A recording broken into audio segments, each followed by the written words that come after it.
विज्ञान कक्षा 8, ठीक है। आदिवासी का जो अपना कल पेपर है और वार्षिक, उसके लिए महत्वपूर्ण प्रश्न देखो। इसमें यहाँ पे विषय वस्तु दी ना, जैसे पहला अध्याय इसमें दिया, और जो दूसरा अध्याय दूसरे में, ठीक है, 2 और 3 है, तीसरे में 4 और 5 है, चौथे में 6 और 7 है, 8वें में अकेला जी है, और 5 मतलब इकाई, ठीक है। इस प्रकार से पेपर आने के चांस ज़्यादा दिख रहे हैं, ठीक है, इस वाली इकाई, ठीक है। इसमें से कैसे, पहला पार्ट, इसमें से 2 में से 1 जी पार्ट लेंगे आदिवासी में, इसमें से 1 पार्ट, इसमें से 1 पार्ट, इसमें 1 ही है तो वो इसमें आ भी सकता है, नहीं आ सकता है, जे वाला 1 लेंगे इसमें से, और इसमें से 1 लेंगे, ठीक है। तो अपन क्या कर रहे हैं, इनमें से क्वेश्चन देख रहे हैं। पहले अपन क्या करेंगे, 1 पार्ट इसको देख रहे हैं, इसमें से 1 पार्ट देखेंगे, ठीक है। हम इस पे का समझा दें, ठीक है। बाकी पूरे वीडियो अपनी क्लास वगैरह सब इम्पोर्टेंट वगैरह सब प्ले लिस्ट में डलिए विज्ञान के, ठीक है, देख सको, देख लेना। पहला पार्ट देखेंगे आप, फसल उत्पादन एवं प्रबंधन। ये ऑब्जेक्ट वगैरह आप खुद देख लेना, ठीक है। ऑब्जेक्ट वगैरह का टाइम नहीं, हम क्वेश्चन आंसर समझा रहा है आपको थोड़ा सा। कल्टीवेटर में सीड ड्रिल में अंतर क्या होता है, ठीक है। कल्टीवेटर और सीड ड्रिल जो अपने खेती किसानी से संबंधित चीज़ें हैं, इनके बारे में अपन जानते हैं, ठीक है। कल्टीवेटर में बीज एक निश्चित गहराई और दूरी पर नहीं पड़ता है। कल्टीवेटर जो होता है, मतलब बीज डालते हैं ना, उसमें एक निश्चित दूरी नहीं होती, और क्या होता है, गहराई में होती है। लेकिन सीड ड्रिल में क्या होता है, बीज समान गहराई एवं दूरी पर पड़ता है। ये बुवाई के काम के लिए जाता है। कल्टीवेटर में अपन उतना यूज नहीं करते, लेकिन सीड ड्रिल से अपनी क्या अच्छे से बुवाई हो जाती है, ठीक है। इसमें बीज की मात्रा अधिक लगती है, उल्टा सीधा जाएगा तो ज़्यादा लगेगा, इसमें कम लगेगी, ठीक है। बुवाई समय अधिक लगता है, जब कल्टीवेटर में बीज इधर उधर जाएगा तो ज़्यादा समय लगेगा, लेकिन सीड ड्रिल में होगा, क्योंकि ज़्यादातर ये किस लिए होगी है, बुवाई के लिए यूज में आती है, ठीक। कल्टीवेटर तो अपन जोताई वगैरह सब यूज कर लेते हैं उसका, ठीक है। बुवाई के साथ बीज ढांकने की व्यवस्था नहीं होती, बुवाई हो जाए बीज नहीं ढकल, अपन उनमें नकज्जा बांधने पड़ते हैं नहीं, लेकिन इसमें बुवाई के साथ बीज ढकने की व्यवस्था होती है, ठीक है। तो इस प्रकार से डिजाइन किया गया है, अंदर भी बुवाई होती जाएगी और ढकता जाएगा बीज, नहीं तो चिड़िया नहीं खा जाएंगे, ठीक है। चलो,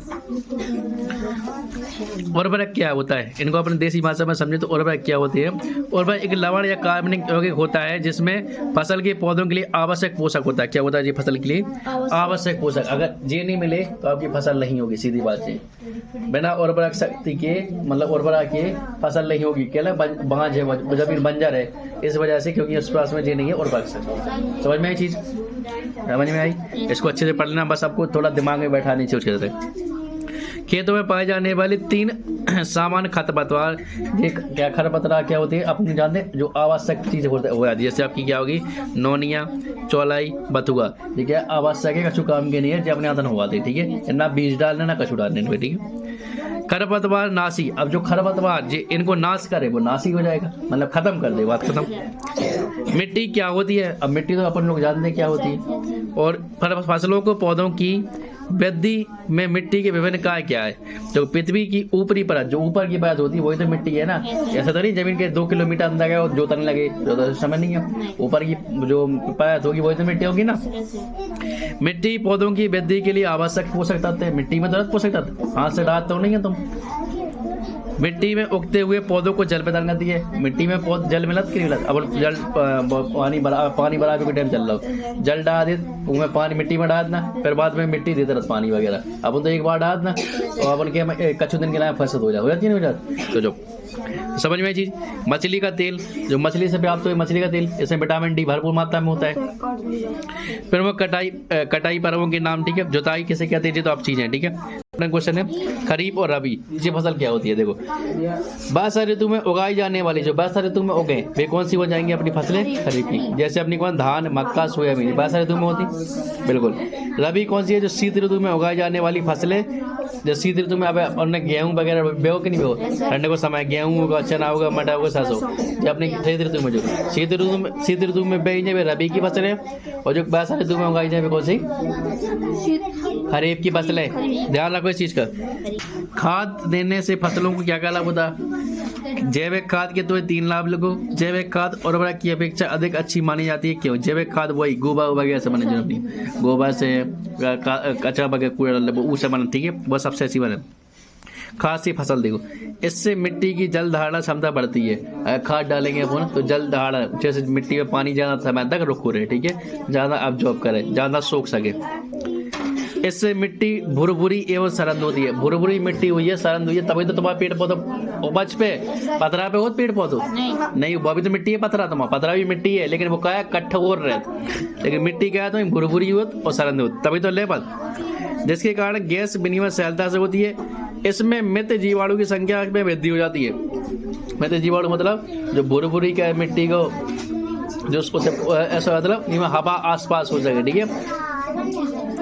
जैविक खाद से मिट्टी का गठन सुधार हो जाता है। जैविक खाद डालें तो मिट्टी जो खराब हो ना, और जैसे अपन यूरिया DAP डाल, इनसे मिट्टी की उर्वरा शक्ति खराब हो, लेकिन भले ही सबका जो जैविक खाद से का सुधार हो, ठीक है। सूक्ष्म जीव, मित्र एवं सत्तु, इसको थोड़ा सा देखते हैं। अन्य महत्वपूर्ण ऑब्जेक्ट वगैरह आप खुद से देखोगे, ठीक है। अब इसमें से कुछ क्वेश्चन बता रहा है, जो पढ़ना तो आपको सभी है, लेकिन कुछ देख रहा है इसमें से, ताकि आपको थोड़ा समझ में आए किससे। सूक्ष्म जीव किसे कहते हैं? सूक्ष्म जीवों को कितने भागों में बांटा गया है, उदाहरण से समझा। देखो, ऐसे जीव जिन्हें हम बिना किसी यंत्र की सहायता से केवल नंगी आंखों से नहीं दिखती। अब जैसे अपने हाथ में भी कीटाणु है, इन्हें अपन ऐसे देख पा रहा है क्या? नहीं देख पा रहा है। ऐसे अगर अपन वो देखें सूक्ष्म जीव, सूक्ष्म राशि से, तब देखेंगे अपन को। तो ऐसे जीव जो अपन आंखों से न देखें, वे कौन से? सूक्ष्म जीव, ठीक है, बिल्कुल। इन्हें कितने भागों में बांटा गया बेटा? 5 प्रकार के भागे गए, ठीक है, 5 भागों में बांटा गया, ठीक है ना, बिल्कुल। अब ये देख लो, जी क्वेश्चन आए हैं। किंडमन की खोज किसने की थी? तो किंडमन की खोज लुई पास्चर ने 1897 में की थी। कब की थी? 1897 में लुई पास्चर ने। और जी चेचक की टीके की खोज किसने की थी? तो चेचक की टीके की खोज एडवर्ड जेनर ने 1798। ये क्वेश्चन आए, ध्यान रखना। और जे पेनिसिलिन की खोज किसने की थी और कब की थी? तो जी ध्यान रखना, पेनिसिलिन की खोज किसने की थी? अलेक्जेंडर फ्लेमिंग ने। किसने की थी? अलेक्जेंडर फ्लेमिंग ने 1929 में। कब? 1929 में की थी, ठीक है बेटा। क्या करोगे, बाकी आप इसको पढ़ लेंगे, ठीक है। इतना ध्यान रखना कि लेंजर ने फ्लेमिंग की थी, 1929 में की थी, ठीक है। और इसको समझाने में थोड़ा टाइम जाएगा, इसलिए छोड़ रहा है, आप पढ़ लोगे। रोगवाहक किसे कहते हैं? रोगाणुओं को एक स्थान से दूसरे स्थान तक ले जाने वाले जीवों को क्या कहते हैं? रोगवाहक।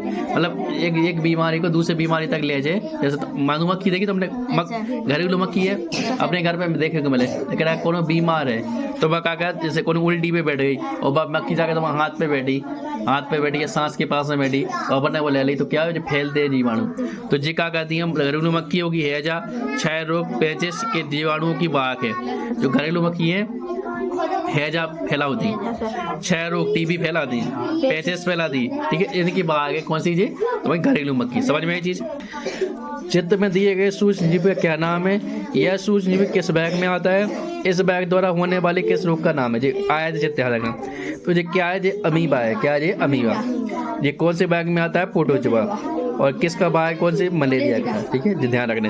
ठीक है, इसमें से हमने सूक्ष्म जीव में इंपोर्टेंट क्वेश्चन समझा दिए। अब देखिए अपन दूसरी तीसरे में दहन और ज्वाला, ठीक है, कोयला पेट्रोलियम आप पढ़ लेना। हम देख रहे दहन और ज्वाला। इन क्वेश्चन को क्या करोगे, आप देख लोगे ऑब्जेक्ट वगैरह को, ठीक है। इनको हम आपको बस बता रहे हैं, क्योंकि जो आपके क्वेश्चन यहाँ पे आने की संभावना काफ़ी है। अब यहाँ पे देखिए क्वेश्चन, सबसे पहले हमारे दैनिक जीवन में इस्तेमाल होने वाले कुछ ईंधनों के नाम लो, जो अपने दैनिक जीवन में यूज होते। हमारे दैनिक जीवन में इस्तेमाल होने वाले ईंधनों के नाम: गोबर के उपले, अपन जला के यूज कर, लकड़ी, कोयला भी का, कास्ट कोयला, पेट्रोल, डीजल, संपीड़ित गैस, जो अपन क्या गिला है? जला भी गिला है, ठीक है। दैनिक जीवन में इस्तेमाल होने वाले ईंधन बेगाओ, जो जलाते हैं अपने, ठीक है। दहन के लिए कौन सा तत्व आवश्यक है? तो कौन सा है? ऑक्सीजन।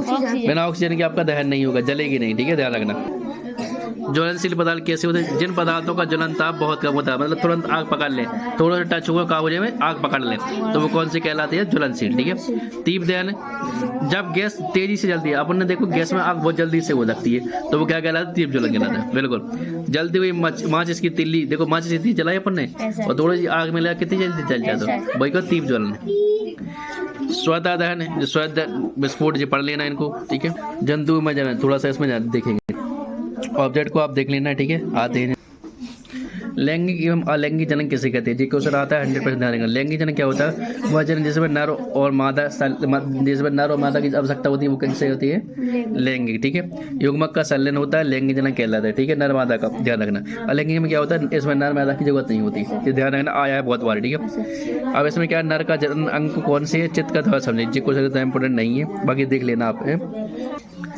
क्या निषेचन किसे कहते हैं? निषेचन देख लो जी आया है। जब शुक्राणु अंडाणु के संपर्क में आती हैं तो इसमें से एक शुक्राणु अंडाणु के साथ संलग्न हो जाता है, ऐसे निषेचन कहते हैं। निषेचन के साथ समय शुक्राणु अंडाणु का अवयवन, देखो इसको ऐसे समझो, जैसे आपने क्या जी अंडाणु, अंडाणु अंडे जैसे होता है, ठीक है। शुक्राणु कहता होता है ऐसे पूंछ होती है शुक्राणु टाइप में, ऐसे देखो तो सांप जैसे। जब इनका क्या मिलन होता है तो उसे क्या बोलते हैं? निषेचन बोलते हैं। इसी से बच्चा पैदा होता है, अंडाणु से शुक्राणु मिलता है, इसी से बच्चा पैदा। इतना समझ लो। जब आपका निषेचन क्या है तो लिख दोगे अंडाणु से शुक्राणु का मिलन क्या है? निषेचन है। इसी से बच्चे पैदा होते हैं, बात खत्म, ठीक है। आंतरिक निषेचन कहाँ होगा? अंदर ही होगा ना। और बाहर निषेचन क्या होगा? बाहर होगा। तो जिस चीज देखो आंतरिक निषेचन कैसे होगा? मनुष्य में होता है आंतरिक निषेचन, गाय में, कुत्ते में। लेकिन बाहर निषेचन किसमें होता है बेटा? मेढक, छिपकली, इनमें बाहर निषेचन होता है, मतलब इनमें बाहर हुई है, ठीक है। जैसे मेढक के जो बच्चा हुई है कितने देखो मैं देखिए नाला वगैरह में होते छोटे छोटे कीड़े टाइप में, ठीक है। मछली भी कहा बाहर और पानी में, ठीक है। भ्रूण किसे कहते हैं? भ्रूण क्या होता है बेटा?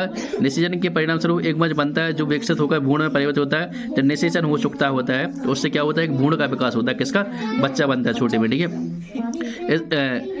तत्पश्चात कोशिका समूहित होने लगती है, मतलब जब निषेचन हो जाता है कोशिका बने, जैसे अपनी कोशिका अपने तरीका से कोशिका से बनो, कोशिका समुचित होकर एक काय को आकार ले ले, सब कोशिका समूहित होने की लगती है तथा विभिन्न ऊतकों तथा अंगों में परिवर्तित हो जाती है। कोशिका पहले जुड़े, फिर क्या बना? अंग बनाए, ठीक है। अंग बनाए, ऊतक बना के अंग बनाना, कोशिका जुड़े फिर ऊतक बने, कोशिका जुड़ गई जी, फिर क्या हुआ? ऊतक बनो, फिर क्या बने? अंग बने।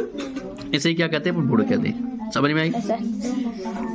हाँ, गैप किसे कहते हैं? भ्रूण की वह अवस्था है जिसमें सभी शारीरिक भागों की पहचान हो सके, गैप कहलाता है। गैप का विकास पूरा होने के बाद माँ नवजात शिशु को जन्म देती है। ये तो अपने पता ही अच्छे से जिस देख लेना जी आता है। पहले अंडे, फिर टेडपोल बनते हैं, फिर वयस्क बनते हैं, ठीक है। जैसे जी क्या मेढक ने यहाँ पे अंडे दिए, ऐसे पेड़ के पास में नाला में होते, ठीक है। फिर ऐसे देखा आरंभिक टेडपोल होते, ठीक है। फिर ऐसे बना जी, उसके बाद में ऐसे बना, ध्यान आई? समझ में आई? ठीक है। ये मेढक का जी आईवीवी क्या होता है जी? इन विट्रो फर्टिलाइजेशन, शरीर के बाहर कृत्रिम निषेचन, ठीक है। आईवीवी क्या होता है? जो शरीर के बाहर निषेचन होता है, ठीक है, उसे क्या बोलते हैं? आईवीवी। किस जीव का अंडा सबसे बड़ा है? तो शतुरमुर्ग का अंडा सबसे बड़ा है, ठीक है। बल दाब 8 अध्याय, ठीक है। इससे क्वेश्चन दिख रहे हैं अनमहत्वपूर्ण प्रश्न, ठीक है जी। आप लोग ऑब्जेक्ट इसके देख लेना, ठीक है। हम इसको आपको थोड़ा समझा रहे हैं, क्वेश्चन इंपोर्टेंट। भारी वाहनों के पहियों में टायर काफी चौड़े क्यों बनाए जाते हैं? तुमने देखिए बड़े वाहन होता है उनमें टायर चौड़े जाते हैं। मोटरसाइकिल में क्या चौड़े नहीं है, क्या है? देखो सुनो, भारी वाहनों के टायर चौड़े इसलिए होते हैं, क्षेत्रफल अधिक है, मतलब जब चौड़ी चीज है तो क्षेत्रफल अधिक हुई है। जैसे ज्यादा कोई को क्षेत्रफल कम है, एक क्षेत्रफल अधिक है कि नहीं है। सड़क अथवा जमीन पर लगने वाला बल P = F/A कम हो जाता है क्योंकि वाहन का भार अधिक क्षेत्रफल पर लगता है, इसलिए वाहन के पहिए सड़क में धंसने से बच जाती है। अगर एक चीज बताइए, ई पे वजन लगाएं तो जो जल्दी धंसते कि नहीं जाए जमीन में, क्योंकि कोई क्षेत्रफल कम है। लेकिन ई पे जब वजन लगाए अपन तो देखो जो इको बिला आते हैं तो जो धंसे ना। मिट्टी में देख लियो, एक लियो पतो डंडा जमीन में घुस जाए, और एक लियो बड़ो सो मोटो सो डंडा ना लियो, एक टेबल ले लियो उल्टी करके और पटिया ले लियो, वो घुसाइयो, घुसेगा क्योंकि वो क्षेत्रफल का है अधिक है। ई वजह से ई पे वजन जितना चाह रख दो घुसे ना, लेकिन ई पे वजन थोड़ा सा को तो घुस जाए। समझ में आई चीज? वही चीज करे, इसलिए बड़ी भारी वाहन के टायर बड़ी बनाए जाते, समझ में आई? ताकि उनको बल लगे, घुस ना पाए, ठीक है। अब देखो जी पूछे जाते पेशीय बल क्या होता है? कुएं से पानी, जब कुएं से पानी निकालना बाल्टी के, वो में अपना खुद को बल लगाओ नहीं होना, वो कौन सा बल का हो तुम? पेशीय बल। गुरुत्वाकर्षण बल कौन है? जैसे पेड़ से अलग होने के पश्चात पत्तियां या फल कैसे गिरते हैं? नीचे गिरते हैं ना। जैसे अपन पेन गिराओ तो नीचे गिर रहा, ऊपर तो गिर नहीं आओ, तो ये कौन सा बल लग रहा है? गुरुत्वाकर्षण बल। हमेशा नीचे जो बल लगता है वो क्या होता है? गुरुत्वाकर्षण बल। घर्षण बल क्या होता है? अब जैसे जी ऐसे घिसट रही में एक बल लग रहा बीच में, रोक रहा कि नहीं रोक रहा कछु, तो वो कौन सा बल है? घर्षण बल। मतलब कोई चीज के बीच में जो लगे, जैसे यूं घिस रहा है अपन, हाथ में घिसो तो गर्म हो जाता है, हाथ के नहीं, वो कौन सा? घर्षण बल है, ठीक है, बिल्कुल, ठीक है। इसलिए हमें जो क्वेश्चन समझ में आ रहा है आने की संभावना वो हमने बता दी, बाकी आप पढ़ लोगे, ठीक है। आगे देखते हैं घर्षण, ठीक है। घर्षण हमने आपको बताया ना, अभी थोड़ी समझा कैसा क्या होता है घर्षण। इसके ऑब्जेक्ट क्या करोगे आप देख लोगे, ठीक है। अब देखो घर्षण क्या है, जो आपकी परिभाषा लिखनी पड़ेगी, तो क्या लिखोगे? जब एक वस्तु दूसरी वस्तु की सतह पर सरकती है तो एक बल उत्पन्न लगता है, यानी कि बीच में एक बल लग रहा हो, वही क्या है? तुम्हारा घर्षण बल है, ठीक है। एक वस्तु दूसरी वस्तु की सतह पर खिसके, ठीक है। चिकनी सतह पर दौड़ना कठिन क्यों होता है? क्योंकि उस पर घर्षण कम लगता है। अपन जैसे चल रहे, अगर अपन कब चल पाते हैं? जब घर्षण लगे। अगर अपनी पैर फिसले तो हम चल पाएंगे क्या? नहीं चलेंगे। देखो, जूतों तथा चिकनी सतह के मध्य घर्षण बल क्या लगता है? वो कम होता है।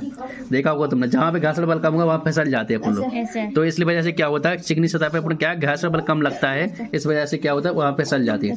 तो अब क्या पूछा, चिकनी सतह पर दौड़ना कठिन क्यों हो जाता है? क्योंकि वहाँ पे घर्षण बल कम लगता है, इसलिए अपनी पकड़ मजबूत नहीं हो पाती है, इस वजह से अपन क्या होता है, फिसल जाती है। लिख दोगे, जो आपकी परिभाषा पढ़ लेना वही मिल जाएगा आपको, ठीक है। चौक से श्यामपट्ट पे कैसे लिखते हैं? घर्षण की वजह से।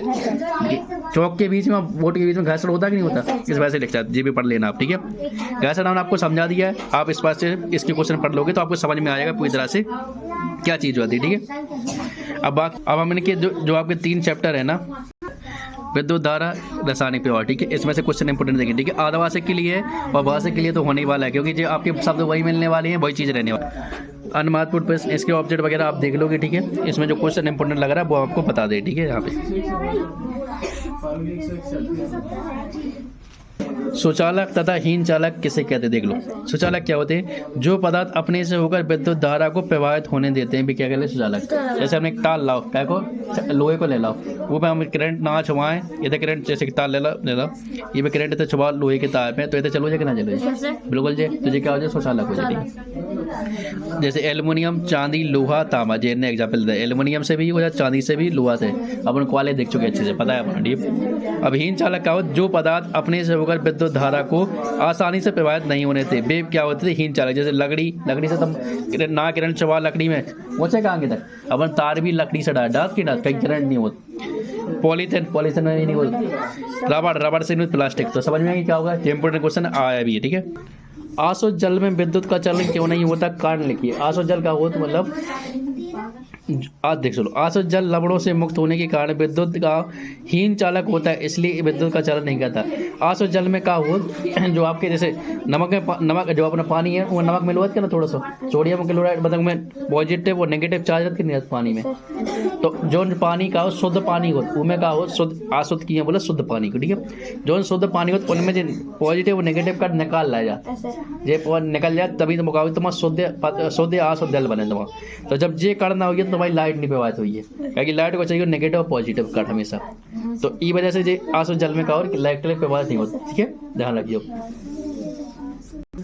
अध्याय 12 प्राकृतिक परिघटना। ऑब्जेक्ट वगैरह आप यहाँ पे देख लेना, ठीक है। इसमें से हम क्वेश्चन देखते हैं जो आपके पेपर में आने की संभावना है, ठीक है। चलो, आप कैसे सिद्ध करोगे कि कोई चीज़ आपस में रगड़ने पर आवेशित हो जाती है? आवेशित मतलब उनमें विद्युत धारा प्रवाहित हो जाती है। देखो, यदि आप कंघी को सूखे बालों पर बार बार फेरने बाद बालों के ऊपर रखते हैं तो यह कंघी बालों को अपनी ओर आकर्षित करने लगती है। जब अपने चेक कर लो, बार बार फिर तो अपने तुम्हारे बाल है कंघी साइड अलग की नहीं अलग, तो जी का आवेशित हो, कड़ में का प्लस और नेगेटिव आवेश हो, ठीक है। जी चीज़ आवेश कितने प्रकार के होते हैं? आवेश 2 प्रकार के होते हैं, एक ऋणात्मक आवेश और एक कैसे हो, धनात्मक। यानी ये सबका सिस्टम चल रहा है, ठीक है। भूसंपर्कण किसे कहते हैं? किसी आवेशित वस्तु से आवेश को पृथ्वी में भेजने की प्रक्रिया कहलाती है भूसंपर्कण। जैसे बिजली गिरना, तो बिजली देखो आगे देख लो, ऊंचे घरों भवनों में तड़ित चालक क्या होता है, क्यों लगाया जाता है? जैसे भवन है अपना बहुत बड़ा, एक तड़ित चालक नाम यंत्र लगाया जाता है। जब बिजली गिरे तो ई में गिरत बिजली के ऊपर और क्या कहते पूरी जमीन में चली जाए, इससे घर को नुकसान नहीं होता, ठीक है। जैसे सुनो, ऊंचे घर भवनों को तड़ित प्रभाव से बचाने के लिए तड़ित चालक लगाया जाता है। तड़ित चालक क्या होती है? तड़ित क्या होती है? बिजली होती है। बिजली जगह ना बरसात के मौसम में, उसे क्या बोलते हैं? तड़ित। तो ये तड़ित चालक क्या लगा जाता है? जैसे अपने घर के ऊपर लगा दो तो बिजली गिरा, देखिए बहुत तेज बिजली चमकी थी ये बात, तो ई पे गिरे और पूरी क्या हो जाए, जमीन में चली जाए, जमीन में चली नुकसान ना हो। तुमने देखो ये जो करंट बिजली गिरत ना उनमें क्या हो, करंट होती नहीं, आग हो, मतलब उनमें क्या हो, एक जब क्या हो जमीन में मिल जाए सो आयत हो जाती है। जैसे अपने देखो ये फेस मानत, फेस में करंट रहती नहीं, फेस में क्या हो आयत में मिल जाए सो न्यूट्रल हो सिस्टम, ऐसा होता नहीं होता, वही वजह से कहावत, वजह से लगाया जाए, ठीक है। अपना 13, ठीक है। इसमें देखते हैं थोड़ा सा इंपोर्टेंट क्वेश्चन ये आपका है, प्रकाश का परावर्तन नियम, परावर्तन चित्ते को पहले जे एक प्लेट ले लो, अपने एक ले ली प्लेट। अब प्रकाश की किरण आई, देखो अपनी प्रकाश की किरण कहाँ से पहुंचा, तो इधर से जी आई प्रकाश की किरण, इधर से प्रकाश की किरण आ रही, एक किरण है अपनी, मतलब एक सतह है, इसमें गलेगी और वापस इधर चली जाएगी कि चली जाएगी, तो ये जो अभिलंब से जो कोण क्या बनाती है, परावर्तन कोण ये आर और आपतन कोण आई, जो हमेशा क्या बराबर बनेगी, मतलब प्रकाश की किरण हमेशा क्या होती है, बराबर बराबर कोण बनाती है, ठीक है। आपतन कोण परावर्तन कैसे बराबर होती है, ठीक है। अब देखो इसमें क्या होता है आपका, देखो जी अगर बोले परावर्तन के नियम लिखो तो क्या लिखोगे आप, आपतन कोण सदैव परावर्तन कोण कैसे होता है, बराबर। ये आपने चित्र में देख ही लिया। आपतित किरण आपतन बिंदु पर खींचा गया अभिलंब तथा परावर्तित किरणें ये सभी क्या होती है, एक ही तल में होते हैं। देखो ये सब एक ही तल में है कि नहीं है, ये सब नीचे साइड में, बाहर तो कुछ है नहीं है, ठीक है। ये होगी क्या होगा आपकी प्रकाश किरण। इसकी ऑब्जेक्ट वगैरह आपको क्या करना है, देखना है बेटा, ठीक है। इनको ऑब्जेक्ट वगैरह को देखना है। इसमें एक आध क्वेश्चन और है तो इनको हम बता दे रहे हैं आपको समझने से। विभिन्न वस्तुओं को हम कैसे देख पाते हैं, विभिन्न वस्तुओं को हम तभी देख पाते हैं जब उस वस्तु में परावर्तित होने वाला प्रकाश हमारे नेत्रों में हो। जैसे कोई वस्तु है, ये अंधेरे में एक वस्तु रख दो, इस पे अपन जब अंधेरे में देखेंगे, देखेगी ये नहीं देखेगी, फिर इस पे प्रकाश डालेंगे, टार्च से डाला प्रकाश, तो इससे प्रकाश पड़ा और इससे प्रकाश पड़ा क्या हुआ, अपनी आंखों पे आता है, तब अपन देख पाते हैं। समझ में आई चीज। अपन ने देखा होगा, अपन क्या करो, मोबाइल के टार्च पे अपनी आंखों पे डालो और सामने वस्तु देखो तो देखेगी क्या, अपन वस्तु पे डालेंगे तब तो अपन की तब देखेगी अपन को, तो क्या होती है वस्तु में किरणें घल के अपनी वापस आती हैं, ठीक है, तब देख पाते कौन चीज को, ठीक है। ये आपतित किरण किसे कहते हैं, आपतित किरण हम समझा चुके हैं, जब कोई किरण आती है किसी पृष्ठ पर पड़ने वाली प्रकाश की किरण क्या कहलाती है, आपतित। आने वाली किरण सीधे आपतित बोलेंगे, ठीक है। परावर्तित किरण जो परावर्तित होकर चली जाएगी किरण से, हमने चित्र में समझा दिया आपको, बनेगा। आपतन कोण समझ में आया, आने वाली किरण से कौन बनेगा, देखो आई बनाता ना, उधर में बनाया था। कैसे कहते हैं, अभिलंब। दर्पण के जिस बिंदु पर आपतित किरण टकराती है उस पर दर्पण का 90 डिग्री कोण बनता है, उसे क्या कहते हैं, अभिलंब कहते हैं। देखो जितना ना अभिलंब, अब जो किरण पड़ रही अभिलंब से ये कहलाता है अभिलंब, सी दंड क्या अभिलंब, इससे देखो 90 डिग्री कोण बनाने की नहीं बनाई, इधर देखो 90 डिग्री कोण बन रहा कि नहीं बन रहा, ठीक है। इतने क्वेश्चन आज की क्लास में रखते हैं क्योंकि ज़्यादा बड़ी वीडियो हो जाएगी, बाकी आपको पढ़ना है समझ के, ठीक है। बाकी धन्यवाद, आप देखेंगे नेक्स्ट वीडियो।